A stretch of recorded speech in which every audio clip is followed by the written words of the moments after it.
ब्राह्मण राहणं आणि भारतीय होणं हे कॉन्ट्रडिक्शन आहे. पण जर ब्राह्मण आरोपी असेल खून केला म्हणून, ब्राह्मण काही खून करत नाही असं नाही. हिंदुत्वात याचा हिंदू धर्माशी काही संबंध नाही. आपल्या स्वजातीचा विसरून परजातीवर जे जे अन्याय होतात, कारण इथे भरपूर अन्याय होतात, एक चांगली गोष्ट आहे. सेवा करण्याचं जे महत्त्व आहे आपल्याकडे ते त्याच्याचमुळे. इथं सेवा करतो मी म्हणलं की लगेच पाय पुढे करतात, दाबून दे की धर्माचा वापर मी करू शकतो. मी असा करणार आहे की मुसलमानांच्या वर्गणीनं मी अयोध्येमध्ये राम मंदिर बांधणार आहे. आमच्या या संस्थेचं ध्येय काय आहे हे लक्षात घ्या. एका वाक्यात आहे, आम्ही गांधीवादी असल्याने कोणाचं सूट घेऊ शकत नाही, ही आमची गोची आहे. दुसरा, नथुरामने मारलं तर नथुरामचे कोण कोण लोक आहेत त्यांच्यावर हल्ला करूयात असं आम्ही करू शकत नाही. म्हणून पंडित जवाहरलाल नेहरू पहिले अंतरिम पंतप्रधान असताना वर्ध्याला मीटिंग झाली महात्मा गांधींच्या हत्येनंतर. त्याच्यामध्ये सरदार वल्लभभाई पटेल होते, अबुल कलाम आझाद होते आणि राजेंद्र प्रसाद सिनियर म्हणून ते अध्यक्ष होते. आणि त्यात या संस्थेचे संस्थापक मामासाहेब देवकर होते. आणि त्या मामासाहेबांनी त्या सर्व लोकांनी ठरवलं की आपण सूड घेऊ शकत नाही. जे नॉर्मल लोक ते मला तुझे किती मारायचे, म्हणजे बहुतेक सगळे लोक बंडू आंदेकरलाच आदर्श मानतात, पण तिथे आपण करू शकत नाही कारण त्याच्यात आपल्या हातूनच गांधींची हत्या होईल असा पेच प्रसंग होता. म्हणून त्यांचा ठराव झाला एकमतानं, तो असा झाला, we will keep Bapuji alive by spirit. म्हणजे गांधींचे विचार, गांधींचं चैतन्य. आणि मग मी काय करायचं, ह्या संस्थेचा अध्यक्ष व्हायचं. तर एक माझा चळवळीचा अनुभव होता, त्यात आम्ही गांधींचा वापर केला युवक क्रांती दलाचा. तर दरवेळेला यश मिळालं सत्याग्रहात. ही काय भानगड आहे. मला 62 वेळा अटक झाली, पण ज्या कारणासाठी अटक झाली ते प्रत्येक कारण यशस्वी झालं. ही काय गंमत आहे. म्हणजे आम्ही आणीबाणीत होतो तेव्हा सगळे लोक म्हणत होते की आणीबाणी उठण्याची काही शक्यता नाही, आपण इथंच म्हातारे होणार आणि इथंच आपल्या समाध्या होणार किंवा काय असेल कबरी होणार. पण आम्हाला विश्वास होता की सत्याग्रहामध्ये एक ताकदच आहे की नक्की उठणार आणीबाणी. म्हणजे इंदिरा गांधींनी सांगितलं एके दिवशी, मी लावते आणीबाणी होते कायमची राणी आणि या देशात मी एकटीच शहाणी. आणि घटनेमध्ये लिहिलं आहे की प्रत्येक माणूस शहाणा आहे म्हणून त्याला मतदान आहे. हे कसं काय. तर आम्हाला माहीत होतं की हे जाणार. इंदिरा गांधींना एक गिल्ट होता म्हणून ते त्यांची पप्पूल जयकर म्हणून मैत्रीण होती, तिच्या मार्फत यांना त्यांचे गुरु होते त्यांना भेटले. आणि माझ्यावर असा प्रसंग आहे की उडी मारून झाडावरनं मी वाघावर बसले, पण आता उतरलं तर वाघ खाईल, काय करावं, गिल्ट वाटतं मला. तर त्यांनी सांगितलं सत्य हे सगळ्यावर इलाज आहे. म्हणून इंदिरा गांधींनी पहिल्यांदा फॉरेन प्रेसला मुलाखत दिली की आणीबाणी ही माझी चूक झाली. आणि पुढे त्यांनी निवडणुका होऊ दिल्या, निवडणुका चोरले नाहीत, हे लक्षात घ्या. म्हणजे कुणी ते सारखं ती आणीबाणी होती मग आमची असली म्हणून काय बिघडलं, तुम्हाला सवयच आहे ना हुकुमशाहीची असं. तर मी गांधींचा विचार करायला सुरुवात केल्यानंतर आधीपासून अनुभव होता पण विचार असं नव्हतं. ह्या संस्थेचं अध्यक्ष झाल्यावर विचार करायला लागलो आणि मग त्याच्यात असं कळलं की काय विलक्षण माणूस आहे हा.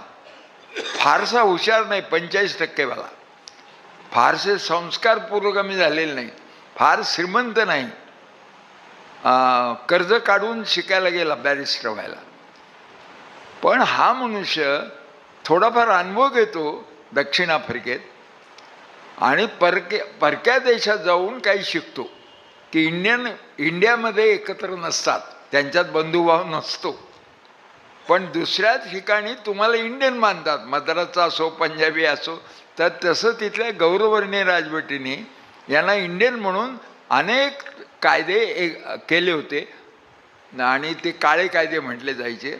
म्हणजे हाताचे ठसे द्यायच्यापासून ते तुम्ही कशावरून तुम्ही बायकोच घेऊन आला, बायकाने पळून घेऊन आला म्हणून इथं परत लग्न करा आणि टॅक्स भरा, मालमत्ता घ्यायचं नाही, झोपडपट्टीत राहायचं. हे सगळं झालं त्या माणसाला 2 साक्षात्कार झाले की अरे हीच तर अस्पृश्यता आहे. गौरवांनी राजवटीबरोबर मला लढायचं असेल तर मी नैतिकदृष्ट्या लढू शकतो का भारतीय म्हणून? जो स्वतःच्या लोकांना अस्पृश्य ठेवतो म्हणजे शून्य अधिकार, गुलामी, तुला मालमत्ता घ्यायचा अधिकार नाही, तुला बोलायचा अधिकार नाही, तू गावाच्या बाहेर राहायचं. अरे मग मला काय अधिकार आहे? हा एक प्रश्न शिकले. आणि दुसरं, भारतीय म्हणून एकजूट फॉरेनर करून देतात. तुम्हाला सगळेजण मिळून इंडियन मानतात, जरी मद्रासचे असले, पंजाबी असले तरी, मराठी असले तरी. आणि मग हे सगळे घेऊन वयाच्या 36व्या वर्षी तो माणूस साधा, फक्त आत्मनिरीक्षणामधून शिकत गेलेला, तो भारतात येतो.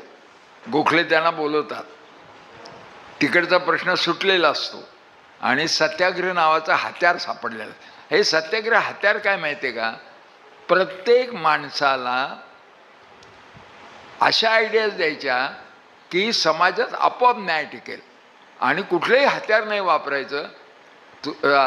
मासे ज्या म्हणजे सगळं जनता मिळून जे कल्पना स्वीकारते तेच बॉम्ब होतात, तेच स्फोटक होतात, तेच शस्त्र. तुमच्या कल्पना ह्या शस्त्र म्हणून कल्पना बदलायच्या. तर हा माणूस येतो वयाच्या 36व्या वर्षी 1915 साली आणि 1947 म्हणजे फक्त 32 वर्ष त्यात हा प्रोजेक्ट पुरा करतो. कुठला प्रोजेक्ट? एक भारत नावाचं आधुनिक राष्ट्र करायचं, भूतकाळाचं नाही, आधुनिक हे राष्ट्र उभं करायचं. आणि जगातलं सर्वात प्राचीन, कारण कंटिन्युटी राहिली, सर्वात प्राचीन आणि लोकसंख्येनं सगळ्यात मोठं असलेलं 141 कोटीचं एक राष्ट्र उभं राहतं. नंतर त्यांची हत्या होऊ दे, पण त्यांनी हयातीत पाहिलं ना प्रोजेक्ट. असे किती लोक असेल की आपला संकल्प एक तर केवढा अवघड संपल, एवढ्या जाती, एवढे धर्म, जगात जेवढे धर्म तेवढे, परत बोली भाषा आणि जात स्वतःला राष्ट्र मानते. आपण आता बीड जिल्ह्यामध्ये गेलात तर भारतामध्ये महाराष्ट्रामध्ये बीड जिल्हा आहे असं नाही आहे चित्र. बीड जिल्ह्यामध्ये 2 राष्ट्र आहेत, एक वंजारी राष्ट्र आणि एक मराठा राष्ट्र. पूर्ण अगदी राष्ट्रीय अस्मिता असलेले दोघांचे. माझे अधिकारी वेगळे, माझ्या जातीचे पाहिजेत वगैरे, याच्यातून बदमाश निर्माण होतात. म्हणजे हे जे आपण भूतकाळातलं पाळलं तर काय काय होईल असा प्रश्न. तर हा माणूस आपला प्रोजेक्ट पुरा करतो इतक्या अडचणी असताना, आणि अंपायर ब्रिटिश आहे, तो खेळात तुम्हाला उगाचच आऊट देणार आहे असं असं नाही कसं काय करतो. म्हणून मग जास्त क्युरिओसिटीने सगळं पाहिलं तर मला असं वाटतं गांधीजी जाणारच नाही आपल्या देशातून, तो मरणारच नाही. कारण तो पॉलिटिकली सोशली इतका करेक्ट आहे, तो मरूच शकत नाही, तो पुन्हा पुन्हा वर येणार. आताचं उदाहरण घ्या, यांचा माझं ओळख नाही पण यांना मी पाहिलेलं होतं. कारण अंतुरकर आमचा मित्र, तो यांच्याबरोबर आर्ग्युमेंट करताना मी यांच्या चेहऱ्याकडे पाहत होतो. आणि आपण मराठी माणूस म्हणजे अभिमान मानतो ना. आमचे रामशास्त्री प्रभूने जे पेशव्यांना सुद्धा देहांताचे प्रायश्चित्त देतात. मराठी माणसाला वाटतं का आपण फार न्यायप्रिय आहे. हो, झालं ना आम्ही पंक्चर. परवा आपले मराठी झाले चीफ जस्टिस आणि ते आता म्हणाले की मी बाबरी मशीदच्या विरुद्ध राम मंदिराचा, म्हणजे राम मंदिर द्यायला हरकत नव्हती पण बाबरी मशीद पाडून द्यायची. आणि ठरलं होतं, सरदार वल्लभभाईंनी ठरलं होतं 15 ऑगस्ट 1947 पर्यंत राजे लोक होते, आता लोकशाही आहे, त्यामुळे राजे लोकांनी केलेल्या उद्योगाबद्दल आता काही बोलायचं नाही. मशीद असेल ते मशीद, गुरुद्वारा असेल तर गुरुद्वारा, मंदिर असेल ते मंदिर, आणि नाही तर भांडण केलं तर सरकार ताब्यात घे. तर यांचं होतं की नाही नाही आम्हाला मशीद पाडण्यात इंटरेस्ट आहे, रामात नाही इंटरेस्ट, मशीद पाडण्यात इंटरेस्ट, तिथंच झालं पाहिजे. नाही तर चंद्रशेखर पंतप्रधान असताना मी त्यांच्या जवळचं असल्याने मला सर्व माहीत होतं. तर त्यांनी ऑफर दिली होती आणि थोडा दमही दिला होता. या विजयराजे शिंदे त्या भाजपच्या प्रमुख आणि ज्यांच्याकडे त्यांच्याकडे डिपार्टमेंट असतं ना, लोकांना रामावरनं भडकवायचं, ते एक डिपार्टमेंटचे जे प्रमुख होते ते माझ्यासमोरच झालं. दोघांना बोलवलं तर धर्माचा वापर तुम्ही करताय पण मी करू शकतो. आणि त्याने चंद्रास्वामीला सांगितलं होतं की का रे भगवे लोक किती मिळतील? अहो भगवे कपडे घालण्याने जेवण केलं की जमा होतं. त्यांनी 5 लाख लोक जमवून दाखवले. ते त्यांनी सांगितलं हे भगवे कपडे वगैरे जमवणं याच्यात काही अवघड नाही. UP बिहारमध्ये जो पोलिसांच्या रेकॉर्डवर फरार असतो तो बैरागी होतो, चिली मोडतो आणि भगवे कपडे घालतो. त्याला विचारले आपले नाव काय? आम्हास परवानगी नाही नाव सांगायची पूर्वाश्रमीचे. म्हणजे मी पक्का फरार, कच्चा फरार नाही. हे आपण पाहतोय ना. तर चंद्रास्वामी एक असा होता की लोक त्याच्या पाया पडायचे, पण तो चंद्रशेखरच्या पाया पडायचा. कारण तो तरुण असताना माहीत, हिमालयात जाण्यापूर्वी माहीत होतं. आम्ही त्यांना चिडवायचो की चंद्रस्वामीचं काय मागे लागला तुम्ही. ते म्हणे तुम्हाला कळायचं नाही. आणि ते त्यांनी दाखवलं 5 लाख संक्रांतीच्या मेळाव्याला भगवेवाले जमून. आणि मग यांना बोलवलं आणि सांगितलं की धर्माचा वापर मी करू शकतो. मी असा करणार आहे की मुसलमानांच्या वर्गणीनं मी अयोध्येमध्ये राम मंदिर बांधणार आहे. आणि मला माहिती आहे अदनान खशगोगी हा जो शस्त्राचा लीडर, त्याला तो चंद्रस्वामीचा मित्र होता. चंद्रस्वामी शस्त्राचं डीलिंग करायचा. तो म्हणला चंद्रशेखरना तुम्ही कशाला सगळं मुसलमान त्रास देतो? मीच देतो ना सगळी राम मंदिराची वर्ग. आणि दुसरी जागा देऊन अयोध्येत बांधायचं, अयोध्येत बांधा. ते म्हणायचे नाही आम्हाला ते बाबरी मस्जिद पाडूनच झालं पाहिजे. हा धर्म नव्हे, हा अधर्म आहे. कारण धर्म म्हणजे माणसाला माणसाशी जोडण्यासाठी जे जे सांगितलं जातं त्याला धर्म म्हणतात. माणसाला माणसापासून तोडण्यासाठी जे सांगितलं जातं तो अधर्म असतो. हा अधर्मच आहे. आणि तेव्हापासून देश विस्कळीत झाला पहा तुम्ही. मग आता आपण पाहुणे बोलताना विचार करतो तर अभयकोंचा विचार का केला? एक रामशास्त्री प्रभूने आपला फेल झाला. तो काय म्हणाला, त्याला विचारलं परवा मुलाखतीमध्ये, सर्वोच्च न्यायालयाचे न्यायाधीश मराठी माणूस, आम्ही गेलो रामशास्त्री काय म्हणतायत. आणि त्यांनी मुलाखतीमध्ये काय सांगितलं, त्यांनी विचारला प्रश्न मुलाखत घेणार आणि आता 8 दिवसाची गोष्ट की ते कसं काय हो, तिथे खाली मंदिर होतं. आर्किओलॉजीचं तर सगळा पुरावा आहे. ते खाली मंदिर नव्हतं असं म्हटलंय तुम्ही निकालपत्रात. आणि मग तरी तुम्ही पाडायचं कसं काय दिलं?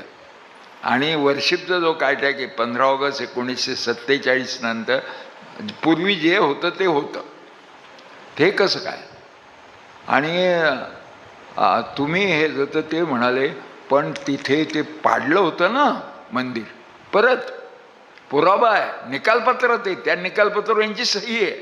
आणि त्या निकालपत्रात म्हणलेलं आहे की मंदिर नव्हतं तरी पण असं. कारण त्यांना प्रश्न विचारला, पुण्यातलाच माणूस आहे बरं का, तिथे रामलल्ला टाकले. म्हणजे आपला तो सत्यनारायणाचा लंगडा कृष्ण असतो तो फेकून आले, त्याच्यावर FIR दाखल. ते वारले पुण्यातले. आणि त्याला तुम्ही म्हणाल राम मंदिर हा पुरावा, फेकायचं कोणी म्हणून त्याच्यानंतर. तर ते म्हणाले पण मग पहिलं पाडलंय ना, हिंदूंचं मंदिर पाडून झालं परत तेच. मग थोडंसं असं गडबड केली तर चालतं ना, ते सहन करायला पाहिजे. म्हणजे हा माणूस जे काय कायदेभंग आहेत तो बघत नाही, इतिहास बघतो आणि काही सांगतो. आणि हा आपला न्यायाधीश असतो. महाराष्ट्राचा निर्णय देता येत नाही. एकनाथ शिंदे बरोबर आहे का काय? मग तुम्ही प्रदूषण सांगत होता, मला त्याच्यावर मनात विचार आला की महाराष्ट्रात फारच झाडतोड झाली म्हणून हे गुवाहाटीला गेले पाप करायला. जागा एक जसं कुंभमेळा असतो गंगेचा, तसं पाप करायला गुवाहाटीला गेले. आणि तिथं म्हणले काय झाडं काय डोंगर असं म्हणायला तिथे गेले आणि तिथे पाप करून आले. आणि महाराष्ट्राला निवडून दिलेलं सरकारनं नव्हतं त्या काळात. निवडून आम्ही दिलं तुझ्या पक्षाला ते राजकारण आणि तू भलत्याच गोष्टी करतोस. म्हणजे ही लोकशाही का प्रतिनिधीशाही असा प्रश्न पडला. मग हे मध्ये दुसरे रामप्रभूने सापडले, अभय ओक पुण्यामध्ये. मला आधीपासून माहीत होते, मग का सोडायचं. आणि त्यांना मी असं सांगेन की आता मी 85 आहे, ते न्यायाधीश आहेत, फार आपण सांगू नये न्यायाधीशांना, आणि न्यायाधीशांचंही काही बोलायचं नसतं, ते कायद्याचा अवमान होतो. मलाही त्यांची जे आपल्या ह्या संस्थेचे ऋणानुबंध आहेत तेही सांगता येत नाहीत, कारण ते कायद्याच्या चौकटीत बद्ध आहेत. पण त्यांच्या आमच्याशी खूप चांगलं नातं. तर यांनी उरलेलं आयुष्यामध्ये लोकांना न्यायाचं काय सांगावं, न्याय कसा सामान्य माणसाला कळेल, त्याचे हक्क काय हे सांगत राहा. हे मोठं मिशन आहे. म्हणजे गांधीचं जसं मिशन होतं, आणि गांधींनी हे राष्ट्र निर्माण करण्याकरता जो राष्ट्रवाद सांगितला, तो माझं असं म्हणणं आहे की लॉ कॉलेजमध्ये, बरं का सर, लॉ कॉलेजमध्ये फाउंडेशन कोर्स आला पाहिजे. पुण्यामध्ये जे क्लासेस आहेत त्यांचा फाउंडेशन कोर्स सावरकर आहे, चाणक्यचा. म्हणजे काय, द्विराष्ट्रवाद सिद्धांत आहे. हिंदू मुसलमानचा बेस तुम्ही IAS अधिकाऱ्याने देता. तर लॉ कॉलेजमध्ये कारण असं आहे, आपला स्वातंत्र्य लढा, आपली घटना आणि गांधी आणि डॉक्टर बाबासाहेब आंबेडकर ह्या चारही गोष्टी एकच आहेत. कोणी किती भेद सांगू द्या, त्याच्यामध्ये फरक नाही आहे. तुम्ही जर संविधाननिष्ठ नसाल तर तुम्ही गांधी विरोधी असाल, तुम्ही गांधी विरोधी असाल तर तुम्ही संविधान विरोधी असाल, आणि संविधान विरोधी असा म्हणजे स्वातंत्र्य लढ्याचं. कारण स्वातंत्र्य लढ्यामध्ये ही नवीन मूल्ये फुटलेली आहेत, ही पूर्वीची नाही आहे. आता हिंदुत्ववादामध्ये मनुस्मृती ही घटना आहे. त्यात काय लिहिलं आहे माहिती आहे का, न्यायाधीशाचं आपल्याला माहीत असेल किंवा माहीत नाही, ब्राह्मण न्यायाधीश असेल तर इतर लोक येतील तर जातवार त्याला गरम पाण्यात हात टाकून म्हणायचं मी खरं बोलेन. त्याच्यापेक्षा खालचा असेल तर तेलात टाकायचं बोट, असं म्हणजे एक बोट कामातून जातं. पण जर ब्राह्मण आरोपी असेल खून केला म्हणून, ब्राह्मण काही खून करत नाही असं नाही, तर न्यायाधीशानं गाय बोलवायची कोर्टात आणि तिचं शेपूट धरून म्हणायचं माझ्या हातून ब्राह्मणावर अन्याय होणार नाही.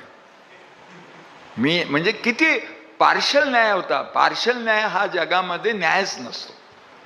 अन्याय म्हणजे काय, म्हणून मी अंशात्मक न्याय देतो असं हिंदुत्व राष्ट्र म्हणते. स्वकन्येचा संभोग घेणाऱ्या पित्यास देहांताचे प्रायश्चित, पण तो ब्राह्मण असल्यास त्याला देता येत नाही, कारण ब्रह्महत्या हे सर्वात मोठे पातक आहे, त्याच्यापेक्षा पातकच नाही, म्हणून हे देता येत नाही. मग काय करावे, राजाने त्याचे धन घ्यावे आणि दुसऱ्या ब्राह्मणास द्यावे. हा एक आरोपी ब्राह्मण आहे त्याकडनं घ्यावे आणि बिगर आरोपी पण ब्राह्मणालाच द्यावे. पण पुढं परत म्हटले मनुस्मृतीत, पण राजाला ब्राह्मणाचे धन घेणे हेच मुळात पातक आहे. म्हणून त्यांनी हात सुद्धा लावू नये, त्यांनी एका ब्राह्मणाचं परभारे दुसऱ्या द्यावं. आणि मग करप्शन काय असतं, तुमचे पैसे तुमच्या टॅक्स आहे आम्हाला न सांगता त्यांच्याच परभारात वाटप होतं ना, हे तसंच आहे. पण काळजी करायचं कारण नाही. हे हिंदुत्वात याचा हिंदू धर्माशी काही संबंध नाही. विनोबाने त्याची व्याख्या केली आहे. हिंदू म्हणजे अहिंसा, अहिंसा म्हणजे प्रेम. जी माणसं एकमेकावर प्रेम करायला शिकवतात तो हिंदू धर्म आहे, तुम्ही सगळ्या संतांनी सांगितलं. पण हिंदू अधिक हिंसा इज हिंदुत्ववाद. आणि हा हिंदुत्वाचा एंड काय होईल, जो तो राष्ट्रवाद म्हणून तो स्वीकारला तर गांधींचा सोडला आपण आणि तो स्वीकारला तर काय होईल, याची उत्तर मिळालेली आहेत. म्हणजे रेमेडो माणसाला अंधभक्ताशिवाय सर्वांना कळू शकतं. कारण अंधभक्तांचं काय असतं, आपला मेंदू आहे ना, मी डॉक्टर म्हणून सांगतो, पहिला आपला मेंदूचा खालचा स्तर आहे तो सरपटणाऱ्या प्राण्यांचा आहे, सापाचा वगैरे, तोच मेंदू आपल्या डोक्यात आहे. आणि त्याला सापाला आपण किती पिल्लं केली, आपण किती अंडी टाकली हे स्मरत नाही, स्मृती नसते.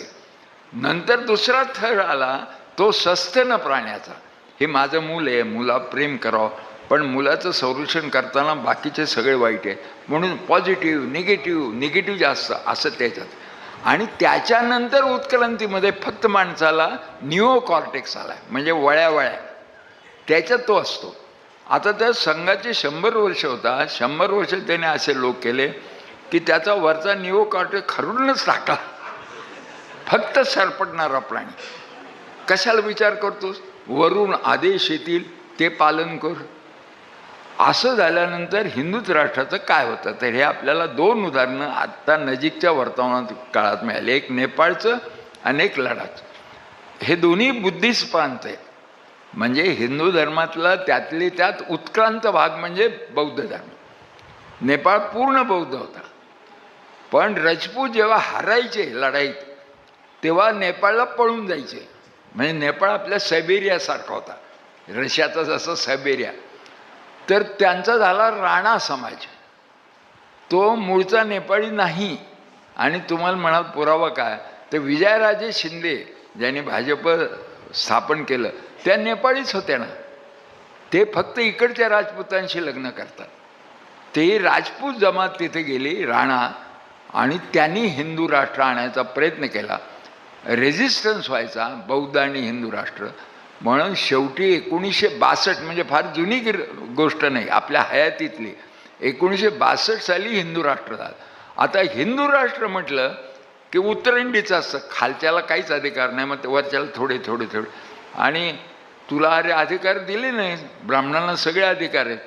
तर तो काय म्हणतो, असू दे असू दे, मी ब्राह्मणांच्या खालचा असला तरी माळ्याच्या मराठ्याच्या वरचा आहे ना, दलितांच्या वरचा आहे. त्याच्यातच ते रमलं येडं, सरपटणारा प्राणी, निओ कॉर्टेक्स नाही.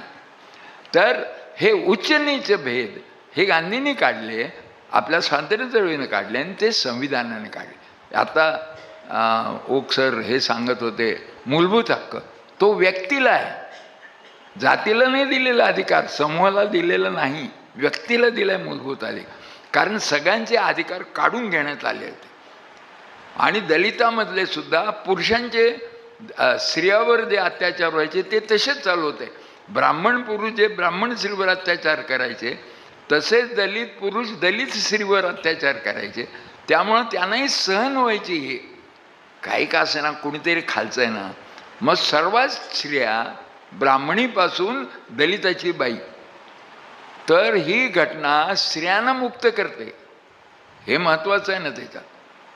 तर एकदम आपण उलटे हिंदुत्वात आणि गांधींचा राष्ट्रवाद याच्यात प्रचंड फरक आहे. हिंदू मुसलमान ऐक्य हा राष्ट्रवादाचा भाग का मानला, तर जे बहुसंख्याने मेजॉरिटी आहे त्यांनी मायनॉरिटीचा आदर केला पाहिजे, त्याशिवाय लोकशाही टिकत नाही. अशा कितीतरी त्याच्यामध्ये गोष्टी आहेत. पण आज ओक आले इथे, मी त्यांचे आभार मानतो. त्याने म्हणजे एका आमच्या फोनवर कबूल केलं यायचं, आणि त्याने आयुष्यभर हेच मिशन करावं. त्याचं एक कारण सांगतो. माझ्या पुढे प्रश्न आला होता, बाबासाहेब आंबेडकरांचं जाती निर्मूलन वाचलं, आणि लोह्यांनी सांगितलं, माझं जाणवं होतं 22 वय माझं, असं पकडलं. निवडू फुले मला त्यांच्याकडे घेऊन गेलं, तर त्यांनी पाहिलं. तर ते म्हणाले, तुला सामाजिक काम करायचं आहे तर मेडिकलच विद्यार्थी मी, तर एक निर्णय आधी करावा लागेल कोणालाही, मला ब्राह्मण राहायचं आहे का मला भारतीय व्हायचं आहे. ब्राह्मण राहणं आणि भारतीय होणं हे कॉन्ट्रडिक्शन आहे. मग मी जाणवं तोडलं. आता तरी लोक ब्राह्मण म्हणायचे. दलितांचं एक आंदोलन केलं तर त्यांचे लोक अंगावर आले, पॅन्थर आले, रिपब्लिकन पार्टी, आणि ते म्हणाले बाबासाहेबांनी सांगितलंय की इतर लोक दाई आहेत, नर्स आहेत, आणि आपल्या जातीचा माणूस आई आहे, तर ह्यो ब्राह्मण आपल्याला नेतृत्व कशाला. पण त्या मुलांनी प्रश्न विचारला, आमचा जो प्रश्न घेतलेला आम्ही उपाशी मरतोय स्कॉलरशिप वाढवण्याचा, तुम्ही का घेतला नाही जातीचे असून. आणि मला सांगितलं जायचं नाही, आम्ही पाठीशी आहोत, आणि जिंकलं ते आम्ही. आज 3,500 मिळतात, त्यावेळेस 40 मिळत होते. कारण 52 साली खानावळीचे दर कमी होते. एकदा ठरलं तर पुढं ते रिवाईजच झालं नव्हतं, आणि हे इंदिरा गांधीच्या काळात झालं. तर त्याच्यातून एक आम्ही शिकलो की जात घालवायची कशी. कारण जात भारतीय माणसाला बिगर जातीत जन्म घेण्याची सोयच नाही. कोणी सांगावं कुठल्या तरी जातीत जन्माला झाला, आणि ते लोक दाखवणार. तर एकच मार्ग आहे, आपल्या स्वजातीचा विसरून परजातीवर जे जे अन्याय होतात, कारण इथे भरपूर अन्याय होतात, एक चांगली गोष्ट आहे. सेवा करण्याचं जे महत्त्व आहे आपल्याकडे ते त्याच्याचमुळे. इथं सेवा करतो मी म्हणलं की लगेच पाय पुढे करतात, दाबून दे. अमेरिकेमध्ये जर कोणी घरी गेलं मला तुझे पाय दाबायचे तर तो पोलिसला फोन करतो की somebody who is a stranger, तो माझी सेवा करायला घरात घुसतोय, पकडा त्याला, आणि लगेच पोलीस येतात. आपल्याकडे सेवा करतो म्हणलं लोक तयार करून घ्यायला. तर आपल्याकडे करत नाही काय, दुसऱ्यावर असलेला अन्याय दूर करत नाही. तर आम्ही असं ठरवलं की आपण ज्या जातीत जन्माला आलोय त्यांचा सोडून इतरांचे अन्यायाचे प्रश्न घ्यायचे. आणि मग हळूहळू लोक मानायला लागले ह्यो आपला माणूस आहे. समस्तांचा नेता ज्यांना व्हायचं आहे त्यांनी स्वजातीचा मोह सोडला पाहिजे. इतरांचे अन्यायाचं केलं, कारण तो रोखीचा पुरावा आहे, तो आश्वासन वगैरे नाही. प्रत्यक्ष त्याकरता तुरुंगात जायचं आपण. तेव्हा ते मान्य होतं. म्हणजे तिथे औरंगाबादला दलित आंदोलन झालं, त्याच्यामध्ये दलित लिडरने विरोध करून सुद्धा ती पोरं आमच्या बाजूला कशी राहिली, हा माझ्या डोक्यात प्रश्न आला. तर त्यांच्या अन्यायाचा प्रश्न घेतो आपण, हे महत्त्वाचं आहे. म्हणून अभय लोकांना आम्ही बोलवलं, तो आमचा योग्य निवड झाली आणि त्याने त्याचं सार्थक केलं. मुजुमदार सर हे कॉलेजमध्ये प्राध्यापक होते आणि फर्ग्युसन बंद पाडलं होतं एकदा मी फीवाढीच्या विरोधात. तेव्हापासून आमचे मित्र आहेत, 68 सालापासून ते बॉटनी शिकवायचे. पण पुढं त्यांनी जी लाईन घेतली, जे धोरण आखलं ते मोठं गमतीचं आहे. पुण्यातले लोक बाहेरून जरी आले आणि पण पुणेकर झाले की असे मस्त आळशी होतात, दुपारी झोपलंच पाहिजे, पेशव्यांनी सवय लावली. आमचे दुकान 1 ते 4 बंद राहील अशा पाट्या असतात. हे पुण्याचं वैशिष्ट्य. तर पुण्याचं विद्येचं माहेरघर हे स्थान होतं, ते जायला लागलं होतं. एस पीकडे 100, आमचं कॉलेज, मी तिथे शिकलो, एस पी कॉलेज 100 एकर जागा. मी त्यांच्या मागे लागलो, इथे मेडिकल कॉलेज काढा, पण काही नाही. दुपारची झोप जाईल म्हणून शक्यतो काही करू नये नवीन, असा एक महान विचार इथं होता. त्यावेळेला यांनी सिम्बायोसिस काढलं. मुजुमदार सर आले, पतंगराव आले. तुम्ही पाहिलं असेल जेवढे म्हणून कॉलेजेस मोठी उभी राहिली आहे ती सर्व पुण्यात न राहणाऱ्या लोकांची, बाहेरून आलेल्या लोकांची. त्यांनी लाज राखली ना. म्हणजे ह्याचं उदाहरण जर द्यायचं झालं तर मला महाभारतातलं आठवतं. काय हिंदुत्ववाद्यांनाच महाभारत आठवतं असं नाही, आपल्याला आठवतं की त्या भर दरबारात दुर्योधन दुःशासन द्रौपदीचं वस्त्र फेडतायत आणि कृष्ण इकडून पुरवत आहे, असं चित्र आहे की नाही, की ते संपतच नाही का, तो इकडून देतो आणि ते इकडून फेडतायत ते. तर तसं पुणेकर आळशी झाल्यावर ह्या लोकांनी पुण्याची इज्जत, द्रौपदीची इज्जत जशी राखली भगवान कृष्णाने तशी राखलेली आहे. आणि मला माझे एस पीचे जे मित्र आहेत ते सांगायचे तुम्हाला तेच आवडतात बाहेरचे, आम्ही नाही आवडत. म्हटलं तुम्ही हिंदुत्ववादात नुसते त्याच्यामध्ये रमलेले. पुण्यामध्ये प्रत्येक संस्था त्यांना हातात घ्यायची. फर्ग्युसन कॉलेज उदार मतवाद्यांचं होतं, यांनी तिकडंबाजी करून ताब्यात घेतलं. आता तिथं कोणाला येऊ देत. आयुर्वेद शाळा म्हणून कर्वे रोडला आहे. दादा गुजर चालवत होते समाजवादी, 45 लाख शिल्लक होते, यांनी ताबा घेतला, वाटोळं करून टाकलं. आयुर्वेद शाळाच बंद झाली.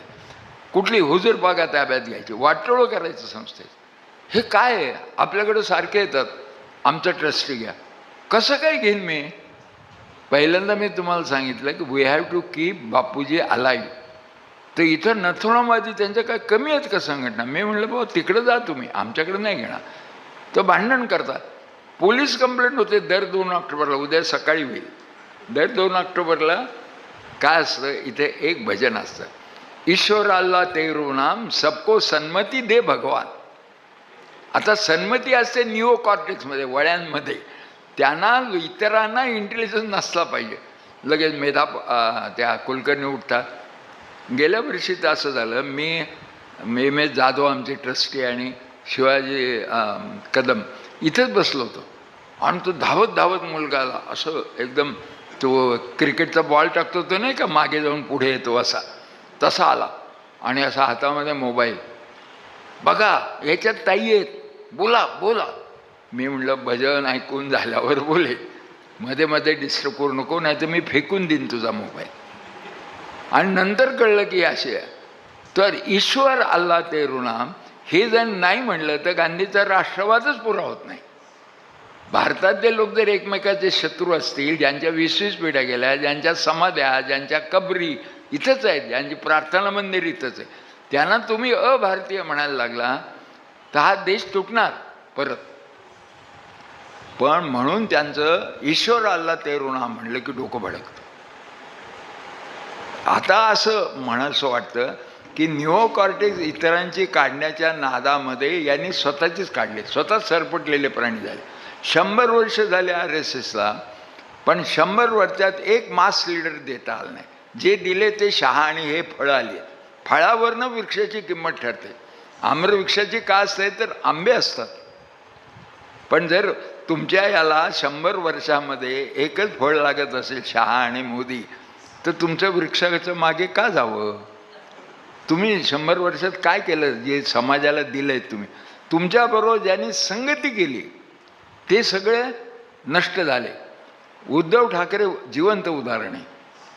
त्याला मी सांगितलं होतं, जनता पार्टीचं वाटोळ यांनी केलं, तू त्यांच्याबरोबर गेलाय, तुला भस्म करणार. ज्याच्या जवळ जातील त्याला भस्म. एक तो परीस असतो की लोखंड कसं का असे ना, पण त्याला स्पर्श झालं, कल्पना ही त्याचं सोनं होतं. हे सोनं असो, हिरे असो, प्लॅटिनम असो, त्याला स्पर्श केला की भस्म. तुम्ही बघा कोणाचंही. आता पाळी आहे एकनाथ शिंदे आणि अजितदादाची, भस्म होणार. मी आज सांगून ठेवतो, कधी कोणाला सुख लागू देणार नाही. सरपटणारे प्राण्यांचा प्रेम बरं का. तर हे सर्व आहे. आणि अशाच्यामध्ये 2 मला आवडणारे लोक इथं आले आणि गांधीचं याचा आम्ही काय म्हणतो, यांनाही पण साहित्य संमेलन आम्ही केलं, थोडे खर्च वगैरे केले, मित्रांनी दिले. कारण मी असा विचार केला की गांधींना जिवंत ठेवायचं आहे, मग असं का कमी फॉलोइंग आहेत? त्यांची तर गरज आहे. एन्व्हायरमेंट त्यांनीच सांगितलं, आता पूर येते, ते प्रत्येकाने गांधीची आठवण काढली पाहिजे. पर्यावरणाचा नाश झाला म्हणून मग एवढे पूर येत आहे. 14 किलोमीटर लांबीचा ढग होता आकाशात, असं पर्यावरणवादी सांगतायत. हे काय आहे सगळं? तर तुम्ही गाड्या वाढवा, अमुक करा, पेट्रोल जाळा, मग ते होणारच. तापले आणि त्यामुळे समुद्राच्या पाण्याची वाफ खूप झाली. ती वाफ काय वर राहते का? ती इकडे पाऊस रूपाने येते. तर गांधी तुम्हाला पुन्हा पुन्हा घ्यावाच लागेल. पण का नाही घेत? तर गांधींना वेगळी ओळख करून दिली. गांधी बदमाश होता. ज्याने नरेंद्र दाभोळकरचा खून केला त्यांनी काय सांगितलं होतं? ज्याला खून करायला सांगितलं त्यांना सांगितलं होतं की एक राक्षसांचा लीडर, त्याचं नाव गांधी, तो पाताळातून वर येतोय आणि तो आता आपल्या हिंदुत्वाला मारणार आहे. तर बाळांनो, या महाराक्षसापासून वाचण्यासाठी तुम्ही खून करा. दाभोळकर गेले, कलबुर्गी गेले, आपले कोल्हापूरचे हे गेले कम्युनिस्ट. हां, तर अशा पद्धतीचं विकृत आणि ते पटतं लोकांना. तर कुठेतरी आपण कमी पडतो. कारण सामान्य लोक मार्केटिंग बघून करतात. इव्हेंट होतात, आता लाईट लावतात. तर लाईट नसेल दुकानात पूर्वी जायचे ना लोक, पण आता चकचक चकचक पाहिजे. तर आपणही गांधीला पितांबरी, त्याच्यानंतर ब्रासो सगळं करून मार्केटला आणू म्हणून जोरात केलं आम्ही संमेलन आणि आले ना मार्केटमध्ये. आणि आता रोज कुणी ना कुणी मिळत आहेत नवीन गांधीवादी. तर ह्या लोकांमुळे गांधी परत मार्केटमध्ये येणार. गांधी येणं महत्त्वाचं नाही, आपलं जगणं महत्त्वाचं आहे. लडाखचाही समाज बौद्धच आहे. शेवटी नेपाळमधल्या लोकांनी, हे हिंदुत्ववादी जे लोक आहेत, त्यांची हॉटेलं जाळली अगदी शांत डोक्याने. विश्वंभर चौधरी नाव माहिती आहे तुम्हाला पुण्याला, तो त्यावेळेला तिथं होता. तर ही मुलं आली म्हणजे जे झाडपोळ करणारे आहेत, पण डोक्यात हिंसक विचार नाही आहेत. पण यांनी वाटोळं केलं म्हणून ते गेले. ते म्हणे आम्ही हे जाळणारं हे पुढाऱ्याचं हॉटेल आहे, तर तुम्ही दुसऱ्या हॉटेलमध्ये. त्यामुळे आम्हाला काय माहीत नाही बुवा, आम्ही भारतात. ते म्हणले आमचं भारतातल्या लोकांवर प्रेम आहे, आमचं शिक्षण वगैरे तिकडंच होतं, तर आम्ही तुम्हाला बिगर पुढाऱ्याचं दुसरं हॉटेल सुचवतो. मग ते म्हणाले अहो पुण्यात आमच्याकडे गाड्या घोडे असतात, तिथं काही नाही. त्या दिल्या आणि त्यांना पोचवलं, त्यांचं रक्षण केलं आणि मग शांतपणे आग लावली. आता शांतपणे आग लावण्याची वेळ येणं म्हणजे हे मनुस्मृती तिथं लागू होती 1962 पासून. म्हणजे शेवट काय होणार जर आपल्याकडे लागलं तर म्हणलं काही काळजी करायचं लागलं नाही. नेपाळचा पुरावा आहे आपल्याकडे, केस स्टडी. आणि हा बुद्ध समाज आहे, सबंध बौद्ध समाज आहे, कधीही मारामारी नाही, भांडण नाही. तिथं जाऊन हे हिंदुत्वाला जायला लागले. त्याने BJPचं ऑफिस जाळून टाकलं